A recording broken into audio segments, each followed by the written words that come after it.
Madam గారు వచ్చాడా? Madam గారు చెప్పండి, ఈ రోజు ఎమ్మెల్సీ ఎలక్షన్ లో ఘన విజయం సాధించింది టీడీపీ కూటమి ప్రభుత్వం, ఎలా అనిపిస్తుంది? మా వాళ్ళంతా గెలిచారండి ఎమ్మెల్సీలో. మాకు చాలా సంతోషంగా ఉంది. అది మేము గెలుస్తామని తెలుసు, కాకపోతే మెజారిటీ ఎంత వస్తుంది అనేది మాకు ఇప్పటి వరకు సస్పెన్స్. ఇప్పుడు 82,000 పైన వచ్చింది. చాలా సంతోషం అండి. కంగ్రాట్స్ అండి రాజేంద్ర గారు, గెలిచిన వాళ్ళందరికీ కంగ్రాట్స్. కానీ ఇక్కడ అంటున్నారు వైసీపీ నాయకులు అంటున్నారు నిర్బంధంతో గెలిచారు, ఇది గెలుపు కాదన్నట్టు మాట్లాడుతున్నారుగా. నిర్బంధమా? దేనికి నిర్బంధం? రిగ్గింగ్ చేశారంట. ఎక్కడ అసలు రిగ్గింగ్ చేయడం కాదండి, ఈవీఎంలు అంటే ఈవీఎంలు అంటారు. మరి బ్యాలెట్ పేపర్స్ అయితే బ్యాలెట్ పేపర్స్ తో గెలిచారు. అసలు ఎలా గెలిచినా ఏదో ఒకటి అనాల్సిందే కదండి. వాళ్ళ మొగాళ్ళకి ఇంకా అంతకన్నా ఇంకోటి ఏం లేదు. ఎలా గెలిచినా వాళ్ళు ఎలా గెలిచారు ఇలా గెలిచారు అని వాళ్ళని సమర్థించుకోవడానికే తప్పించి దేనికి కాదు. ఇంకా అంటే ఇక్కడ ఇప్పుడు ఓవరాల్ గా ఇది రెఫరెండం అంటారా? ఈ 9 నెలల పరిపాలన రెఫరెండం అంటారా? దీన్ని ఏమంటారండి? రెఫరెండం అంటారా 9 నెలల పరిపాలన మీద? 9 ఏళ్ల పరిపాలన బాలేదనా అనేది వాడు? రెఫరెండం అంటారా? గెలిచింది కదా, గెలిచింది ఆనందం. ఇప్పుడు ఎవరికి రాని మెజార్టీ వచ్చింది ఇప్పుడు మాకు కూడా. మరి అట్లా ఇప్పుడు 3వ సారి గెలవడం అంటే మాటలు కాదండి. తెలుగుదేశానికి గ్రేట్ అది. అలాగే చూస్తుంటే పోసాని మురళీకృష్ణని అన్యాయక్రమంగా అరెస్ట్ చేశారంటారు, నిజమేనంటారా? పోసాని మురళీకృష్ణ గురించి ఇంకేం చెప్తామండి. అంటే తప్పు చేశాడు, అరెస్ట్ చేశారు. ఆ కేసు ఈ కేసు అని తీసుకెళ్తున్నారు, పెడుతున్నారు. రెడ్ బుక్ ఓపెన్ చేస్తే వైసీపీ నా కొడుకు ఎవడో ఒక్కడ కూడా ఉంటాడు బయట. ఈ రోజు నేను ఫేస్బుక్ లో పోస్ట్ పెట్టాను చూడండి.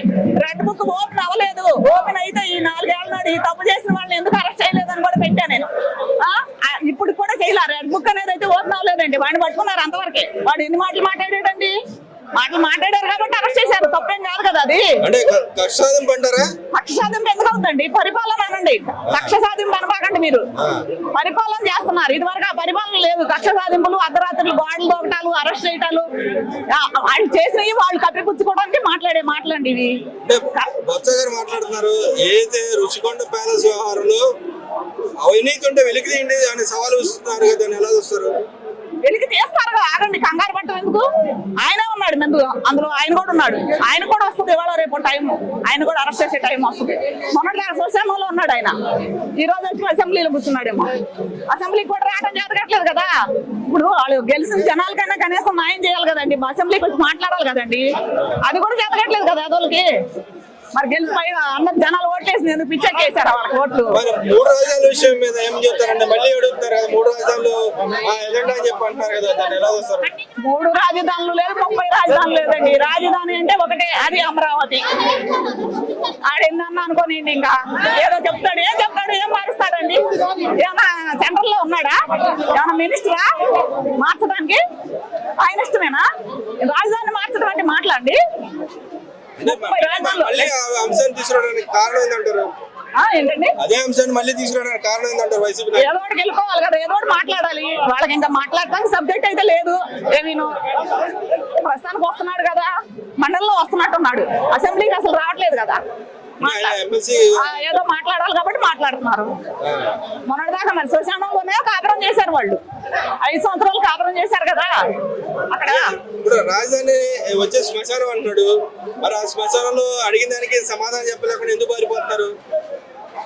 పారిపోతున్నారంటే వాళ్ళ దగ్గర చెప్పడానికి సమాధానం లేదు కదండి అసలు. ఇంకా ఇంకేం చెప్తారండి వాళ్ళకి? చేతగాని మాటలు మాట్లాడతాం. అంటే నిన్న అనురాధ గారు అంటున్నారు శ్మశానానికి గాడి కాపర్లాగా పనిచేశారని అడిగితే దానికి సమాధానం ఎందుకు చెప్పలేదు? మరి ఏం చెప్తాడు? మరి చేసింది అదే కదా, ఆయనే అన్నాడు. ఇప్పుడు మళ్ళీ ఏంటంటే ఆలోచిస్తాడు అంటే ఏమో ఆలోచిస్తాడండి. వెళ్ళి జగన్ దగ్గర కూర్చొని మాట్లాడుకోమనండి, ఇద్దరిని ఆలోచించుకోమనండి. ఓవరాల్ గా ఈ ఎలక్షన్ మీద మీ ఒపీనియన్ ఏంటి?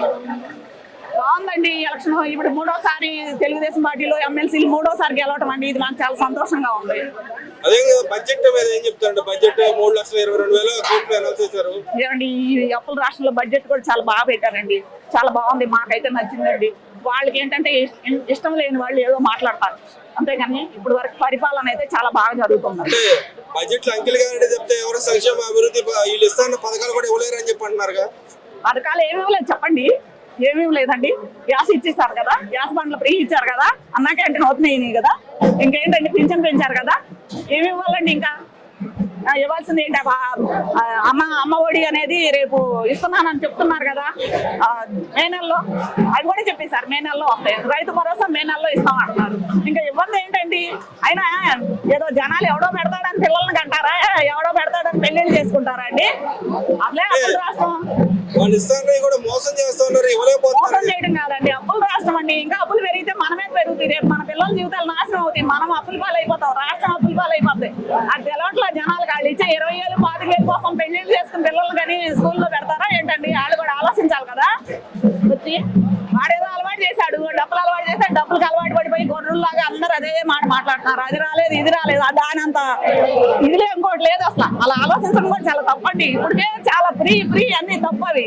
ఆ ఫ్రీ బస్ కూడా తప్పండి, ఇవన్నీ పెట్టకూడదు కూడా. ఏదో అన్నారు ఎలక్షన్ టైంలో చెప్పారు, ఓకే. అది ఎక్కువ డబ్బు ఉండి నిజంగానే చేసిన అర్థం ఉంటుందండి. డబ్బు లేదు కదా రాష్ట్రంలోనూ, అది ఇంకా మన మీద అప్పులు భారం పడిపోతుంది కదా.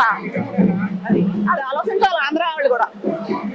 ఓవరాల్ గా కూటమి విజయం జోష్ నింపిందంటారా? కూటమిలో